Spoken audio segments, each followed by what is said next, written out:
Great question for Aaron. I'm not going to comment on it.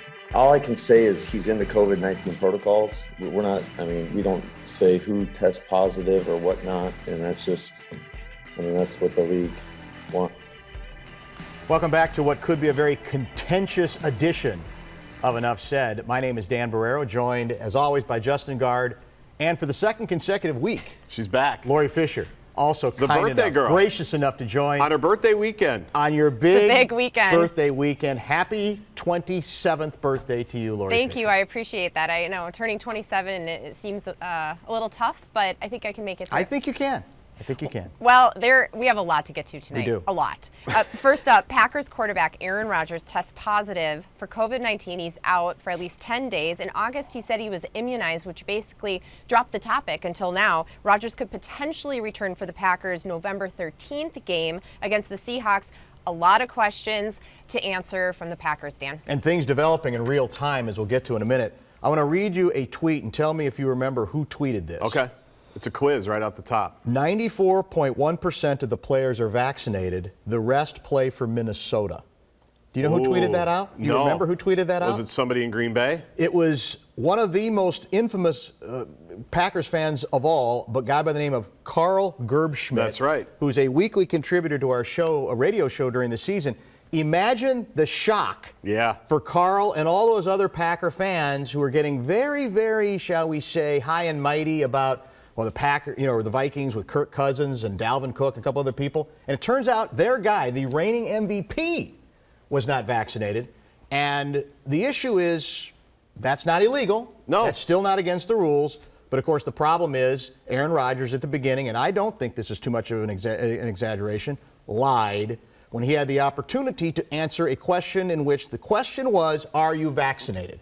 He went very specific, saying, yeah, I'm immunized, without explaining that he's got a couple of other ideas about what he defines as immunized. He was not vaccinated, and that's where he is rippable, unlike a few other people we know who have at least been, including Kyrie Irving, who's still gotten destroyed, but at least was honest enough to say, I'm not taking it. Even Kirk, he didn't really hint that he had taken the vaccine. It was pretty clear by his answer that he was not vaccinated. So it's your guy, the smartest person in the room, getting caught in a lie, and now he can't handle it. And at least the other guys are owning it. Like you say, there's a certain, even though I disagree with their decision not to be vaccinated, and it doesn't make any sense to me, because they are on a team. And now we are, because people say, well, it's my body, I can do whatever I want. Well, when your team is relying on you, it is a little different. And I've heard NFL people say that even this week. Because Aaron Rodgers isn't playing this Sunday. I'm guessing he'll play against Seattle in a couple of weeks, but he is out. And it's not going to derail their season. It might hurt their home field advantage hopes, which I guess might derail their season. Although they lost at Lambeau last year to Tampa Bay, which I'm still reveling in, if you can't tell, because what else am I going to revel in as a Vikings fan? But I at least respect the convictions of the other guys that have said, no, I'm not going to do it. And, Kirk Cousins is saying, I'll build a plexiglass box to keep myself safe. He hasn't tested positive for COVID. And now A-Rod is going with, well, I'm allergic to the vaccine. Well, I want to be a father. What about sterility? He's going down the list of reasons in an interview earlier today with this guy, Pat McAfee, which are all defensible reasons. So if that's all it is, say it back in August. Why didn't he offer it? Say it back in August when you're asked about it. He's a critical thinker is what he tells us. So give us a little sense then of your critical thinking. Don't lie, because that's where you end up getting yourself in trouble. 30 seconds. I've always said, again, I'm pro-vaccine. Yes, I think everybody should get it if they can. But I'll allow myself to be convinced if you have a legitimate reason where this is why I don't want to do it, as opposed to just not taking it. And again, maybe that's not my business, but when you're a public figure like A-Rod and you have a team like A-Rod, I do feel like he owes them a little bit more there. He's also acting like the mob. He's talking about the woke mob. He's throwing out all these terms that a lot of us like to throw around, but he's being a little bit selective here, because in this case, part of the woke mob he seems to be referring to are the scientists and the doctors involved in bringing these vaccines to the table, right? Yes. So I don't even know how that exactly enters in. This is going to get juicier because he's doubling down. And that means this isn't going to go away. It's going to go the other direction, really, in the weeks to come. And we'll see if the Packers, he said he's been following the protocols. That's what we don't know. And we'll find out if that's the case. And I'm not going to assume he wasn't. A lot of people want to jump to that because they're down on him. Let's see. I don't know. Next up. Oh, okay. Okay.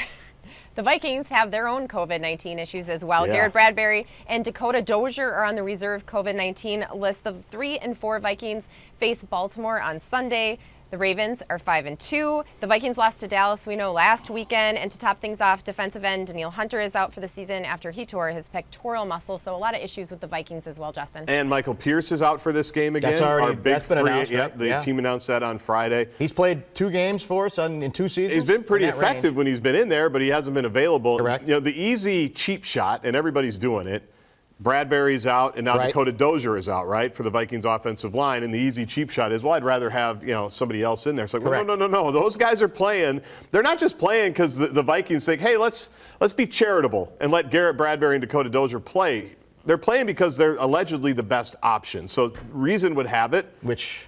Exactly. But reason would have it that the people playing behind them aren't as good, which is scary if you are, speaking of Kirk Cousins, if you are Dalvin Cook, if you are a Vikings fan. So, yeah, the season is basically hanging on by a thread. Do I think they have one of those magical Zim defensive efforts in them that he pops in with like once or twice a year? He pops in with just an unbelievable defensive game plan, flummoxing a great quarterback like Lamar Jackson and allowing the Vikings to steal one. Be helpful. That's what it's going to take, right? That's what it's going to take this Sunday, and I don't have much faith that that's going to happen. Are you familiar with John Milton, the famous poet? One of my favorite. Paradise Lost. One of my favorite poets. He once wrote, "The wary fiend stood on the brink of hell, pondering his voyage." Wow. And I don't think he meant the Vikings. But that's what it voyage, feels like. Yeah. But this is a team that's teetering on the edge of disaster. And look, it all would look a lot better if they find a way to steal one in Baltimore. I grant that point, because then you're at 500. But on the basis of what we saw last week and the utter madness of the coaching breakdown, not to mention quarterback breakdown at the end of the half on clock management, timeouts, not knowing at the end of the game the coach had just called one. They're teetering on the brink of hell, and that's the concern at this point. Which way is it going to go? And their margin for error, I really think this is still another game about the offense. Yes. The offense is what failed miserably at home against Dallas. We're averaging 18 points a game at home during this season. Not that much better on the road, but they've actually had some better road offensive performances.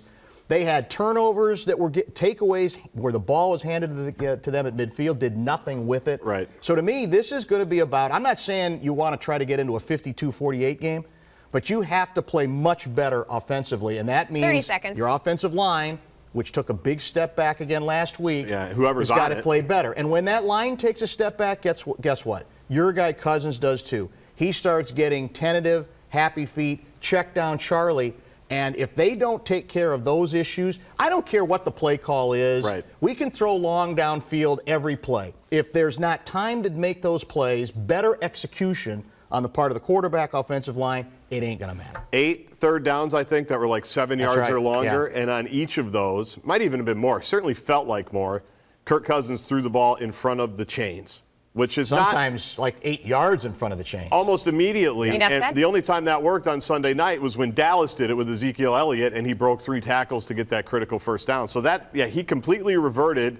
It was Halloween. He was the pumpkin. Back to the check down Charlie pumpkin. Are you ready to sell on the Cousins condo? We got to move on. No. Okay. No. Well, what are my? Well, there are no. Regardless, this season's just kind of a wash at this point. We'll have no fear, because guess what, Gopher fans?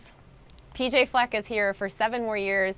The Gopher football team head coach, signed a new 7-year contract that puts him here until 2028. He calls Minnesota home. His family loves it here. It's his 5th year in the program. Minnesota takes on Illinois on Saturday. Dan? Do we first of all need to apologize to a listener who was very bitter? Carol, yes. That Lori, I think, corresponded with. Yes. Who was very bitter that we did not talk any Gophers last week. Maybe we should have. But I think we were ready to load up because we're getting to that point of the season where the Gopher games are going to be big. Huge games. There's one more week to wait for that. On the other hand, you got to win this game in order for those last 3 to mean as much as we think they might. And then it's maybe Gopher Town again. The PJ extension, I've said, I'm kind of on record as saying I don't get why you have to do it now, given that really those last 3 games are the key to whether this is going to be a successful season. But you kind of convinced me that maybe there's not that much loss, because he didn't really, PJ's not making that much more money than he was before. No. And in return, what the university gets back is a much, much bigger buyout clause, which again makes it more likely that other teams are not going to sniff around him quite as often. Right. So to that extent, maybe it's a distinction without a difference. Well, I think it kind of is. And like Lori said, he's here till 2028. No, he's not. No. I mean, that's what it sounds like. That's what you'd like to believe. But he's probably guaranteed to be here for 3 more years at the most, with a $10 million buyout, a $7 million buyout, and a $5 million buyout. That should take that suspense out for several years. And I think that was the point. But I'm glad that you said that, because the more I thought about it this week, you think PJ might have left some money on the table? Well, if I'm Coyle, I'm like, sure. He's making $5 million a year. Well, I know, but he was making 4-6, and that puts him in the middle of the Big Ten, puts him top 20 in the country, which is good, obviously. But the more I thought about it, it was like, that's a good deal for the university. And obviously it's a good deal for him, too.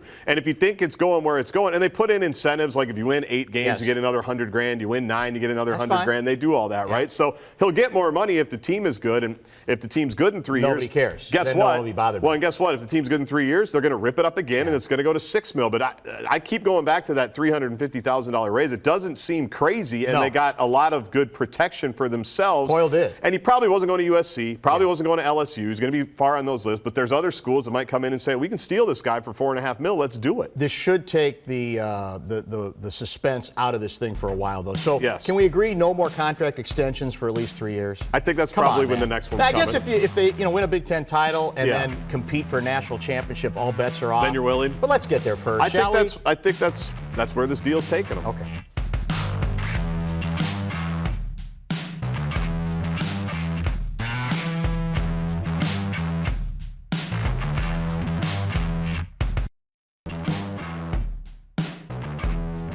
Neutral ice, holding off a check from Stützle. Fiala, Kaprizov scores! The thrill breaks the seal, and Minnesota wins in overtime. Yes, what a game. Welcome back to Enough Said. The Wild beat the Senators 5-4 with Kaprizov's overtime game-winning goal. It was his first goal of the season in a very exciting game before that. Foligno scored twice, and Addison scored his first NHL goal. So many power plays. The Penguins that are up next. And you were there for the game? I was there. It was super cool. We know you're going to get to it, so let's just get it out. Yeah, you were there. I was going to accuse you of having left before the overtime goal. No way. No, I posted proof. that final video. Yeah. So that's my question. Were you filming the entire overtime, or did you just happen to get lucky? Yeah. Maybe. Just enjoy the moment there without your new. I know you got a new phone. You're very excited. I know. I wanted to see. Oh my gosh! Was it a phone or an iPad? Microscopic. Were you basically obstructing other people's view, holding up a big iPad, taking that video? No, because I was in the nosebleed section, so really. No one was. Nobody could see anyway. No. Okay, you guys go. Well, here's what I'm going to say. Who's the center? The Buffalo? Is it Eichel? Jack Eichel. Yeah. He's finally been traded to Vegas, and we didn't get him. There are a lot of Wild fans who wanted him forever. Yep. So thank God we don't have to worry about that speculation anymore because that was getting old. Yep. But it did remind me of something that I think we've kind of cleverly buried, maybe because we're just tired of talking about it. But just because we aren't talking about it doesn't mean it's still not an issue. We still don't have great centers on this team.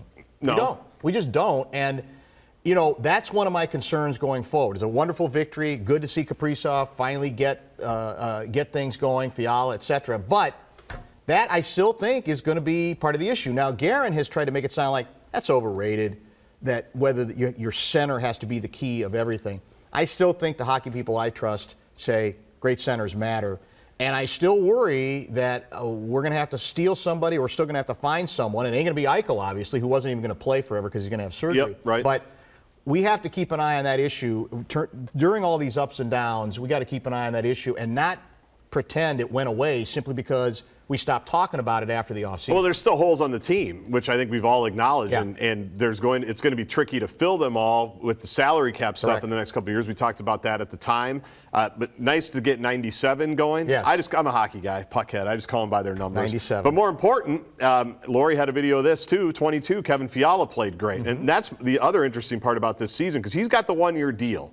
And he wants a big payday. Correct. And let's see he's how allegedly cranky. And right? he hasn't he played. Got left out. And he hasn't played great either. He played great the other night. He was probably the best player on the ice the other night. Then Kaprizov got the goal, and now Kaprizov says, "Oh yeah, I've started slow every year. Takes one, and now he's like in Russia I would score like 3 goals a game, so I'm probably just going to do that now, basically." Well, I thought he said he was in his own head. That's why he wasn't scoring. Was. We get a different version of why he struggled every day. Yes, but as Anthony LaPanta said, we heard it, the seal is broken. 30 seconds. And now he's got, but yeah, they have holes. Now they think they have some centers in Iowa that are going to help them eventually. They're young. Yes. But we talked about that a decade ago when Parisi and Suter got here. It's always worrisome to just count on that. Maybe this young core is going to be great. Right. That's clearly what they're banking on with Kaprizov and with Fiala and then these younger guys and the defensemen that they have.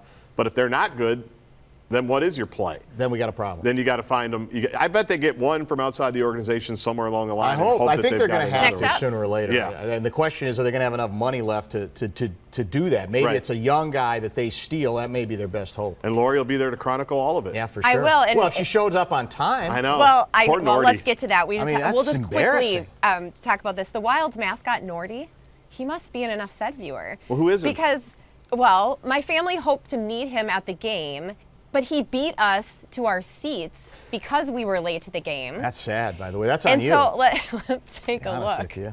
Chris, can you roll that video? Oh, my gosh.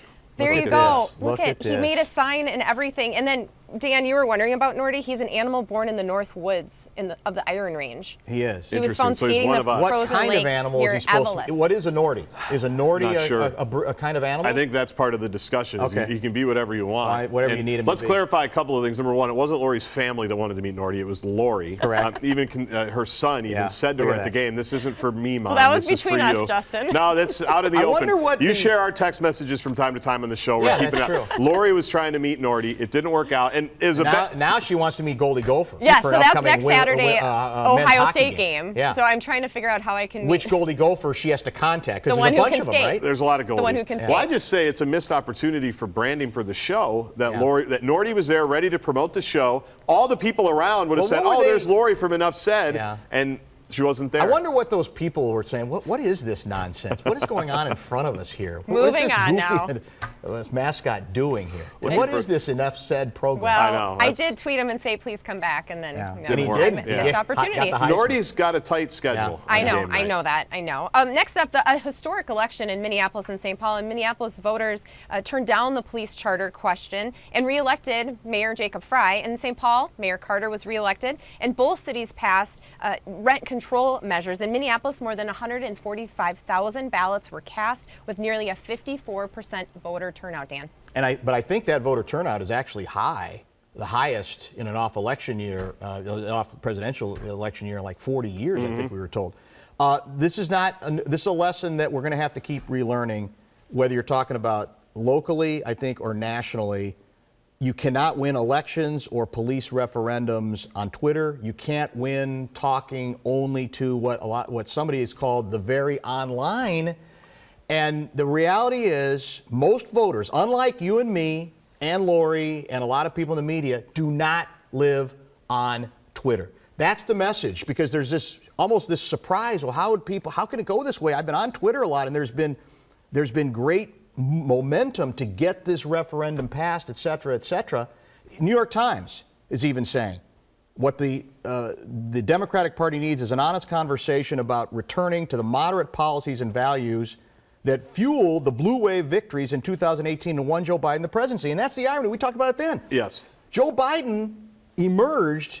Now, we can argue whether that was a good or a bad thing at this point, but he emerged victorious among all those Democratic candidates. Why? Because his campaign didn't live on Twitter. Right. And that's why people who live on Twitter were shocked that he ended up having the power and popularity that he did. Why do we have difficulty learning this? Well, I also say he didn't live on the far left side of his party. Exactly. Well, then he didn't, at least, yeah. Exactly. But that's the point of the election, too. Exactly. It's like, we say this all the time. Most people are kind of in the middle. And when you go crazy one way or the other, you're not going to win. I mean, and I don't think the Democrats learned from 2020 either, by the way. That was a rebuke of President Trump. Because if we remember what happened there, yes. there was a million people, me included, that just wanted him out of there so that we could take a breath. No more nervous breakdowns. Yeah, just take a breath, and then we'll argue about the policy stuff, and we'll figure it all out. But you went down the ticket. It wasn't like it was a blue wave in 2020 either. It was, let's get him out of there. Let's reset. Let's figure it out. But you can't just everybody retreat to your sides and think you're going to convince the middle to go with you. And the guy who won in Virginia, the Republican who won, he's got the other part of the formula.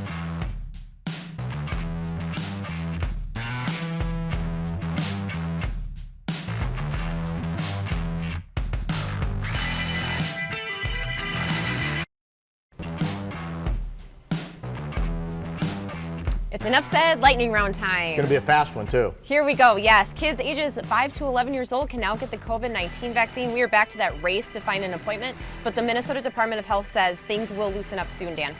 I hope they do, and I think they will. Part of the issue, the challenge is going to be a lot of these availability times are during the day. Yeah. Is it okay to take your kid out of school Absolutely. to get the vaccine? Well, I know teachers were allowed to miss time to go get vaccinated. At Excused least absence? where my wife worked. I like it. Yeah. All right. And a lot of schools because there's not are going to be, setting it's not up. practical otherwise. No. In all honesty. A lot of schools themselves are setting up vaccine sites as well. Or you can go to the Mall of which is America. smart.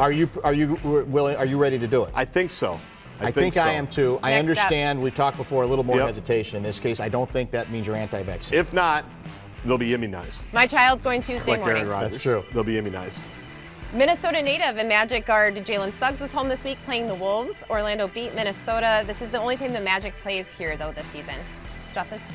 He didn't go to the University of Minnesota, so I you're bored with him, I aren't mean, you? that's You great. can't talk about him. It's great he came home. He could have played here. He wanted to play here. That's what he said. He wanted to play here. He wanted to play here. They all wanted to play here. No, but I hope he does well. Is that the horrendous fourth quarter game for the Wolves? Yes. Yeah, it was embarrassing. Yes. We gave up more than 40 points. Yeah, the biggest issue We're not with the guarding Wolves right people now. again. No, that's our problem.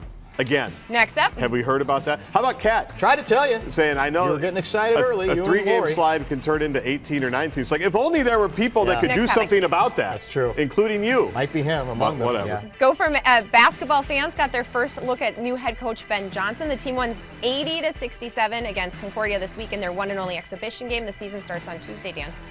I'm worried about how this is going to go. I'll admit I haven't seen many of these players, but it's going to be, I think, I'm being kind here, a slog in the Big Ten season this year for this. So let me redirect you. They're starting over. Let me redirect you Okay. and everybody else. A five-star kid goes to Totino Grace, said the other day, I hear from Ben Johnson every other day. That's good. Not saying he's going to get them. That's the key, though. But that's what this year is about. The next couple of years are about is because he's got to get a couple of them. You got to at least, yeah. Or I don't mind him from out of the state. No, I know. Like you, I don't. But he was brought here to do that. That's true. He was brought here because of his Minnesota connections. Those are nice words. We got to see commitment. Exactly. The Atlanta Braves won the World Series against the Astros. It's the first time the Braves won the trophy since 1996, Dan.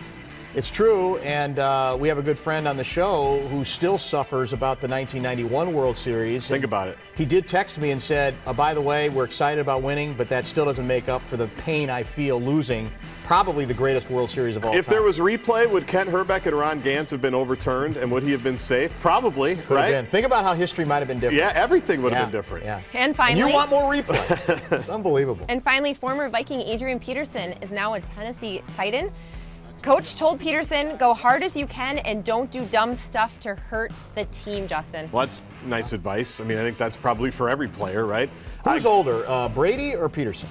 Brady by like Brady. a decade. Peterson's 36. But good for AP. It's 36, and that's like for a running back. That's like the equivalent of being a 46-year-old quarterback, isn't it? And I was watching. People are whenever he gets signed with a new team, and he's on like his 5th team since the Vikings now. People send out videos from like his rookie year. You do forget how unbelievable he was. He was a beast. Beast is the word. Explosive, fast, strong, all of it. He's not those things anymore. But good for him. Keep playing. They don't apparently need multiple because with their approach, they just like running the ball. Yeah. They just want a running back who can run.